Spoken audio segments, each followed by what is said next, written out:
علامہ مولانا مفتی سید مختار اشرف اشرفی الگیلانی کی چودھری دعوت برکت عالیہ رحمۃ اللہ تعالی سرپرستی میں چلتا ہے اور انہیں کی دیکھ ریکھ. تو اس مدرسے کے ہمارے استاد محترم مدرس بھی ہیں اور ماشاءاللہ انہیں کی دیکھ ریکھ میں ہم نے تھوڑا بہت سیکھا ہے. اور یہ فیضان اشرفیہ ہے ہمارے مدرسے کے اوپر کہ جو اس مدرسے میں پڑھتا ہے تو بچہ کچھ نہ کچھ انشاءاللہ دین کا کام کرتا ہے. یہ اس مدرسے کے اوپر خاص فرق ہے. اس بچوں کے بہت سارے نے GNF کوالیفائی کیے ہیں, PhD کر رہے ہیں. بہت سارے بچے پڑھنے کے بعد امریکہ تک پڑھ رہے ہیں, انگلینڈ, ہالینڈ, ماریشس میں پڑھا, ماریشس میں ہی. اس مدرسے کا اس کے اوپر جو کرم ہے, فیضان ہے, وہ دعوت ہے. تو اس کے اوپر جو کرم فیضان ہے وہ حضور شیخ اعظم اور ان کے اجداد کا ہمارے اوپر کرم ہے. جد اعلیٰ حضرت علیہ السلام شیخ کا فیضان. بہرحال دیکھیے گا نماز کی 6 شرائط ہیں. کتنی شرائط ہیں؟ 6 شرائط ہیں. پہلی شرط میں نے بتائی تھی کل مغرب میں بھی اور عشاء میں بھی. پہلی جو شرط ہے وہ طہارت ہے, پاکی, پاک ہونا, کپڑوں کا پاک ہونا, جسم کا پاک ہونا, جس جگہ نماز پڑھیں اس کا پاک. دوسری شرط ہے ستر عورت. اور سے لوگ ستر عورت بھی کہتے ہیں, دونوں لفظ کیا دیتے ہیں, ستر عورت, ستر عورت, یعنی کہ باڈی کو کور کرنا, کورنگ کا ہول ہو, کپڑے پہننے. تیسری شرط ہے استقبال قبلہ, کعبے کی طرف کو چہرہ کرنا, کعبے کی طرف کو چہرہ کرنا. یہ نماز کے باہر والی باتیں کر رہا ہوں. پھر چوتھی شرط ہے ٹائم, وقت, یعنی کہ اگر نماز کا وقت نہیں ہوگا تو ہماری نماز شروع ہی نہیں کی سکتی. پانچویں شرط ہے نیت. نیت ہے دل کے پکے ارادے کا نام, زبان سے کہنا مستحب. پھر اس کے بعد آخری شرط آتی ہے تکبیر تحریمہ. کیا آتی ہے؟ تکبیر تحریمہ, یعنی اللہ اکبر کہہ کے ہاتھ. ٹھیک ہے. پھر 7 فرائض ہیں ہمارے. پہلا فرض تکبیر تحریمہ ہی ہے, اللہ اکبر. پھر دوسرا جو فرض ہے وہ قیام. اگر کوئی معذور ہے تو جتنی بھی دیر کھڑا ہو سکتا ہے اس کی اتنی دیر کھڑا ہونا فرض ہے. بہت سے لوگ کہتے ہیں معذور ہیں, آتے ہیں چلتے ہیں اور کھڑے ہو کے گھنٹوں باتیں کرتے ہیں لیکن بیٹھ جاتے ہیں آدمی, ان کی نماز نہیں ہوتی. جتنی دیر کھڑے ہو سکتے ہیں کھڑے ہو. خامہ خواہ کرسی پہ بیٹھنا, خامہ خواہ بیٹھ کے نیت کرنا نماز ہی نہیں ہوتی, کیونکہ وہ کھڑے ہو کر گھنٹوں باتیں کرتے ہیں اور نماز نہیں ہو سکتی. تیسرا جو فرض ہے وہ ہے قرات, سورۃ الفاتحہ پڑھنا اور اس میں سورت پڑھنا. چوتھا فرض ہے رکوع. رکوع کا اپنا درجہ یہ ہے کہ ہاتھ بڑھائے تو گھٹنوں تک پہنچائے. پانچواں فرض ہے سجود, ہر رکعت میں 2 سجدے کرنے. چھٹا فرض ہے قاعدہ اخیرہ, یعنی 2 رکعت والی نماز میں دوسرا جس پر ہم سلام پھیرتے ہیں, 3 رکعت والی میں تیسری رکعت پر, اور 4 رکعت والی میں چوتھی رکعت پر. جو آخر میں بیٹھتے ہیں وہی قاعدہ اخیرہ کہتے ہیں. لاسٹ سٹنگ, قاعدہ مانے بیٹھ, اخیرہ مانے آخری بیٹھ. اس طرح ہم لوگوں میں یاد ہے. اور پھر ہے جو لاسٹ یعنی کہ جو 7واں فرض ہے وہ ہے خروج بالصبح, یعنی کہ نماز سے باہر, نماز سے باہر. تو سلام کے ذریعے نماز سے باہر آتے ہیں. تو اسی طرح ہم پریکٹیکل کریں گے, آپ کو تھوڑا بہت بتاتے رہیں گے انشاءاللہ تبارک و تعالیٰ. ہمارے ساتھ مولانا حسیب الرحمان صاحب چلے گئے.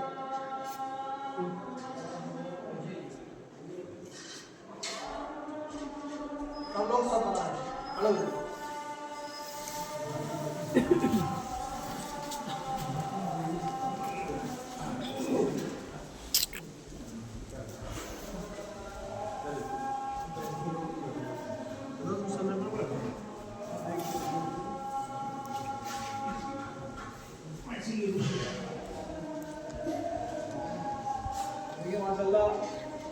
شہزادہ غوث اعظم والغوث العظیم. 3 غوث کی اولاد حضور سید حماد اشرف اشرفی الگیلانی کے چودھری ہمارے سامنے موجود ہیں اور ہم ان کی زیارت بھی کر رہے ہیں. اور ماشاء اللہ ان کی نگرانی میں ہم یہ دعا کر رہے ہیں, اللہ تعالیٰ قبول فرمائے. دیکھیے گا نیت کس طرح کریں گے. جب آپ نیت کریں گے تو آپ کی دونوں ہتھیلیوں کا جو یہ ہے یہ کعبۃ اللہ کی طرف ہونا چاہیے, اور یہ دونوں انگوٹھے کانوں کی ہوں. یہ کریں گے اللہ اکبر, اور ہاتھ کی طرف آنے کے طرف دیکھنا ہے. یہ جو ہاتھ ہے لیفٹ ہینڈ یعنی کہ بایاں ہاتھ, اس پر یہ رکھیں گے پشت سیدھے ہاتھ کی. پھر 3 انگلی کلائی پر, 1 انگلی نیچے اور یہ موڑے. ٹھیک ہے, اس طرح رکھیں گے. اب کسی کے ہاتھ میں پریشانی ہے, پرابلم ہے, تو آپ جیسے کمفرٹ ہے ویسے رکھ سکتے ہیں. ٹھیک ہے, یہ فرض واجب نہیں, یہ ہمارے امام اعظم ابو حنیفہ نے طریقہ بتایا یہاں رکھیں. ٹھیک ہے, تو یہ علماء نے بتایا اس طرح رکھیں. اس میں فرض واجب نہیں ہے. کسی کو پریشانی ہے, تکلیف ہے, وہ اگر ایسے کرے تو اس کو تکلیف ہو, نماز سے ذہن بٹے گا, تو جیسے آرام ہو ایسا. ٹھیک ہے, یہ طریقہ آپ نے سیکھ لیا. اس طرح آپ کو ہاتھ باندھ دیں. پھر اس کے بعد کیا پڑھتے ہیں,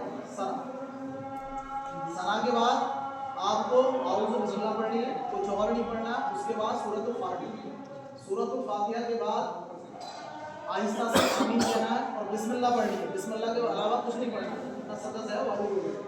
پھر کیا پڑھنا ہے, سورت, جو بھی سورت آپ پڑھتے ہیں, زیادہ تر لوگ سورہ اخلاص, سورہ کوثر پڑھتے ہیں. اس کے بعد کیا کرنا ہے آپ کو, رکوع میں کم سے کم 5 بار 7 بار سبحان ربی العظیم کہنا. کسی سے عظیم کہنا ہے تو الکریم بھی کہنا, سبحان ربی العظیم. پھر اس کے بعد کیا ہے, ہم کریں گے سجدہ. سجود میں جب جائیں گے تو سجود 7 ہڈیوں پر ہوتا ہے. سجدے کتنے ہڈی پر ہوتے ہیں, 7. 2 ہڈی پیر کی ہیں آپ کی, یہ دونوں ان کے انگلیوں کے پیٹ جو ہیں, انگوٹھے کا تو فرض ہے, باقی والی کا کیا ہے, واجب, اور 10 انگلی کا کیا ہے, سنت ہے. تو یہ پیر کے جو انگلیوں کے پیٹ جو ہیں وہ اس طرح ہو جائیں. پھر آپ کے 2 گھٹنے ہیں یہ ٹک جائیں, یہ دونوں ہاتھ کی ہتھیلیاں ٹک جائیں, اور ایک ہڈی ہے پیشانی ناک, اس کو ایک ہی ہڈی مانگی. تو یہ پوری ہڈی آپ کی پیشانی جم جائے اور ناک کی نرم ہڈی وہ بھی جم جائے, نرم ہڈی. ٹھیک ہے, اگر پیشانی نہیں جمی تو نماز نہیں ہوگی. بہت سارے قوم کے گدے پر پڑھ لیتے نماز, اگر پیشانی نہیں جمے گی تو نماز نہیں. ٹھیک ہے, پیشانی جم رہی ہے, کچھ اس طرح انہوں نے سامان وغیرہ رکھ لیا ہے, تب تو نماز ہو گئی. اور اسی طرح ناک کی ہڈی جو ہے نرم والی نہیں جمی تو نماز مطلوب تحریم واجب الیاد, یعنی کہ نماز نہیں آپ کو دہرانی پڑے. ماشاء اللہ آپ کو کچھ باتیں پتہ لگی نہیں, بہت سارے لوگوں کو نئی باتیں پتہ لگی ہوئی کہ ایسا بھی ہوتا ہے. ایک دم نیا وہ فیل ہوتا ہے جب سیکھتے ہیں. اور دیکھو سیکھنے سے نا اپنی لا علمی کا احساس ہوتا ہے. اللہ تعالیٰ ہمیں سیکھنے اور سکھانے والا بنائے, عمل کرنے والا. تو دیکھیے گا ہمارے مولانا صدیق صاحب ہنومان گڑھ سے ہیں, ماشاء اللہ نے بہت ساتھ دیا ہے. ہنومان گڑھ کی جنتا نے, پبلک نے بہت ساتھ دیا, اور انہوں نے دنوں میں بہت ساتھ دیا ہمارا. ماشاء اللہ, اللہ تعالیٰ ان کے حوصلے کو قائم دائم رکھے. حضرت نیت کیجیے گا, آپ ان کو دیکھیے گا اس طرح نہیں. اللہ اکبر, سب نیت کر لیجیے. اللہ اکبر, ہاتھ باندھ لیجیے جیسا میں نے بتایا نہیں. اب یہ نگاہ جو ہے قیام میں آپ کی نگاہ سجدے کی جگہ ہونی چاہیے. ٹھیک ہے, سبحان آپ نے پڑھنا ہے.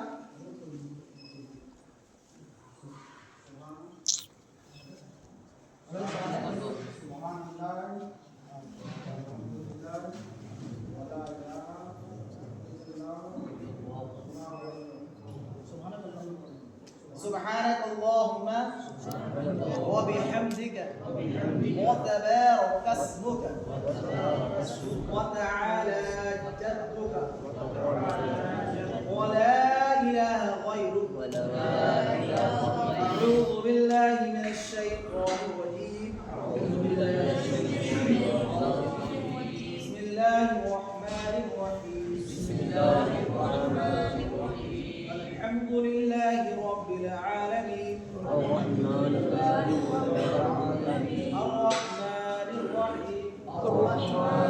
الرحيم. مالك يوم الدين.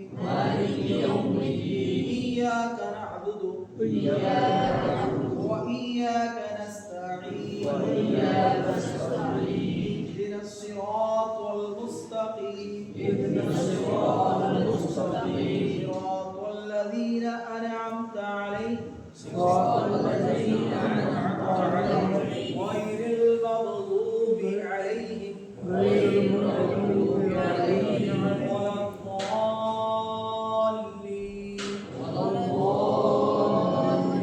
آہستہ سے آمین. بسم اللہ الرحمن الرحیم. بسم اللہ الرحمن الرحیم. قل هو اللہ, جلدی کر دیجیے. قل هو اللہ, لم يلد ولم يولد ولم يكن له كفوا احد. اب دیکھیے گا رکوع میں جائیں گے, ان کا رکوع دیکھ لیں آپ, ان کی گردن پیٹھ بالکل سیدھی رہے گی. اس طرح رکوع میں گردن پیٹھ سیدھی رہے گی. جائیے اوپر. اللہ اکبر, دیکھیں پہلے دیکھ لیں آپ. دیکھیے گردن اور پیٹھ ایک دم اسٹریٹ 90 ڈگری کا اینگل. ٹھیک ہے, اب جائیے آپ رکوع. اللہ اکبر. مولانا مولانا پروگرام کو شروع ہونا جلدی کا مطلب صرف 10 منٹ کا علاوہ صحیح ہے 10 منٹ ہاں ٹھیک جلدی بھیج دیجیے گا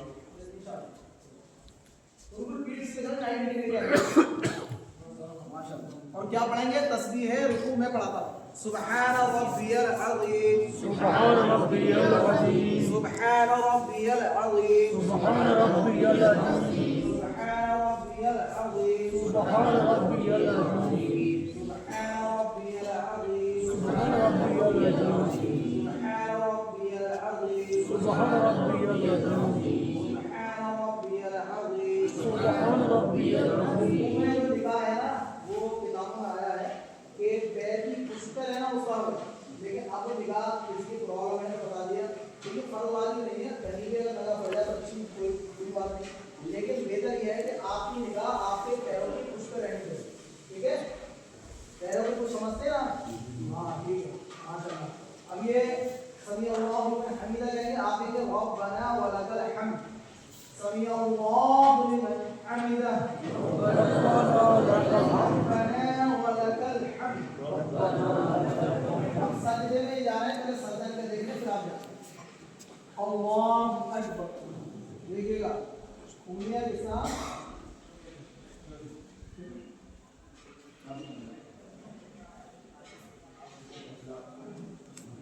سارے لوگ سجدے میں یہ سجدے میں نگاہ رہیں گی آپ کے نام پر آپ جو استاد ہے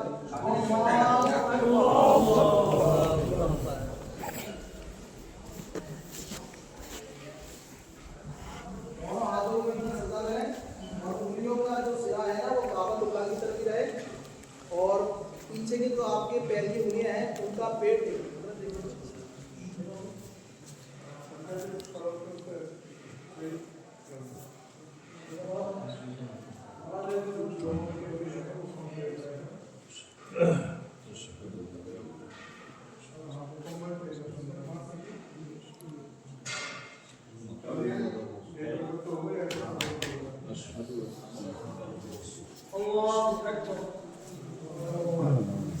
ایک پیر بچھا لیں اور ایک پر بیٹھ لیں ٹھیک ہے باقی ماشاءاللہ اب یہ نگاہ جو ہے نا سجدے سے اٹھ کے ہم بیٹھتے ہیں تحیات تشہد پڑھتے ہیں تو نگاہ کہاں ہونی چاہیے دامن پہ اور دامن پہ آپ نگاہ رکھیں ٹھیک ہے اب تشہد پڑھتے ہیں ہم ٹھیک ہے تشہد انشاءاللہ تعالیٰ کل جو ہے پڑھا دیں گے کیونکہ ہم ٹائم کے لیے بلا رہے ہیں آپ نیچے دیکھیں اس کا تشہد کے بعد کیا پڑھا گیا تشہد سے پہلے اعوذ بسم اللہ کچھ نہیں پڑھنا ہے تشہد کے بعد درود ابراہیمی اور درود ابراہیمی اس طرح پڑھا جیسے میں پڑھا اللہم صلی علی سیدنا اللہم صلی علی سیدنا و مولانا محمد وعلی آل سیدنا و مولانا محمد کما صلیت علی سیدنا و مولانا ابراہیم یہ سیدنا مولانا لفظ پڑھا رہے ہیں ٹھیک ہے بہتر ہے ٹھیک ہے پھر اس کے بعد درود ابراہیمی کے بعد دعائیں مسموعہ پڑھتے ہیں اللہم ربنا آتنا فی الدنیا جو بھی آپ اور بھی دیگر دعائیں پڑھتے ہیں آپ تو یہ پڑھنے کے بعد پھر ہم کو سلام ٹھیک ہے نگاہ دامن میں ٹھیک ہے نگاہ دامن میں رہنی چاہیے سلام پھیرنا ہے سلام کا طریقہ دیکھ لیں بہت سارے لوگ سلام ایسے کرتے ہیں پیچھے مڑ جاتے ہیں بہت سے جھٹکے سے مارتے ہیں سلام میں آپ یہ نیت کر لیں کہ ادھر جتنے بھی مسلمان ہیں سب پر سلامتی ہو جو فرشتے ہیں ان پر بھی سلامتی ہو اور جہاں تک اس سمت میں اس ڈائریکشن میں مسلمان ہیں جن یا انسان سب پر اللہ کی سلام ٹھیک ہے اور جو فرشتے ہیں ان کی نیت کر لیں اور نگاہ کہاں رہنی چاہیے نگاہ آپ کی کندھے پر رہنی چاہیے یوں نہیں صرف کندھے کیونکہ یہ انشاءاللہ تعالیٰ آپ کو سلام کرے دکھائیں گے آپ دیکھیں السلام علیکم ورحمۃ اللہ دیکھ لیجیے اسی طرح آپ بھی کیجیے آپ بھی دوسری جانب السلام علیکم ورحمۃ اللہ ماشاءاللہ آپ کو سمجھ آیا انشاءاللہ تعالیٰ